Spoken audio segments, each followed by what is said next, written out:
జై తెలంగాణ. ఇప్పుడే నేను ఒక వీడియో చూశాను. జర్నలిస్ట్ మిత్రుడు కేవీఆర్ గారిని ఆంధ్ర పోలీసులు వచ్చి లాక్కొని వెళ్తా ఉన్నారు. వాళ్ళ కుటుంబ సభ్యులందరూ కూడా పాపం చిన్న పిల్లలు హృదయ విదారకంగా ఏడుస్తున్నారు. భార్య అడ్డుపడుతున్నా కూడా లాక్కొని వెళ్తున్నారు. దానికి తెలంగాణ పోలీసులు సహకరించడం అనేది నిజంగా సిగ్గుచేటు.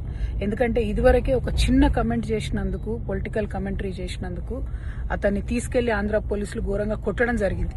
మళ్ళీ ఇప్పుడు అదే కేసుకు ఇంకొక చిన్నదేదో యాడ్ చేసి మళ్ళీ ఒకసారి తనని తీసుకెళ్లడానికి ఇక్కడి వరకు రావడము, దానికి తెలంగాణ పోలీసులు సహకరించడం అనేది ఇది చాలా అన్యాయం.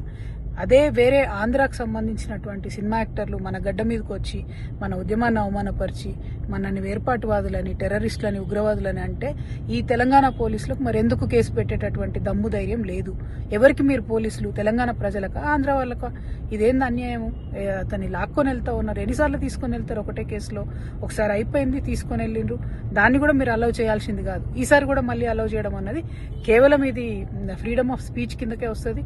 జర్నలిస్ట్ మిత్రుల్ని తీసుకొని వెళ్ళడము, మన మేధావుల మీద దాడి చేయడం, దాన్నంతా కూడా దగ్గరుండి తెలంగాణ పోలీసులు సహకరించడం అన్నది చాలా చాలా అన్యాయం. ఆ హృదయ విదారకమైనటువంటి వీడియోస్ చూసినా తెలంగాణ పోలీసుల మనసులు కరగాలి. ముఖ్యమంత్రి గారు నేను డిమాండ్ చేస్తా ఉన్నాను, మీరు పొలిటికల్గా ఆంధ్ర వాళ్లకు లొంగిపోయి ఉండవచ్చు కాక కానీ తెలంగాణ ప్రజలకు, తెలంగాణ జర్నలిస్టులకు ఆ కర్మ పట్టలేదు. మీరు ఇటువంటి ప్రయత్నం చేస్తే మాత్రం బాగుండదు. ఇప్పటికి ఎల్బీనగర్ పోలీస్ స్టేషన్లో పెట్టారని చెప్తున్నారు. డెఫినెట్గా ఆ కేవీఆర్ గారిని తొందరగా రిలీజ్ చేయాలి.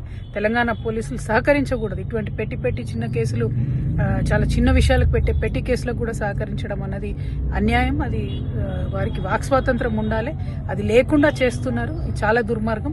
దీన్ని నేను తీవ్రంగా ఖండిస్తా ఉన్నాను. కేవీఆర్ గారికి, వారి కుటుంబానికి తెలంగాణ రక్షణ సేన సంపూర్ణంగా అండగా ఉంటుంది. ఎట్టి పరిస్థితులలో వారిని ఆంధ్రాకు పంపించకూడదు, వారిని ఇక్కడ రిలీజ్ చేయాలని నేను డిమాండ్ చేస్తా ఉన్నాను.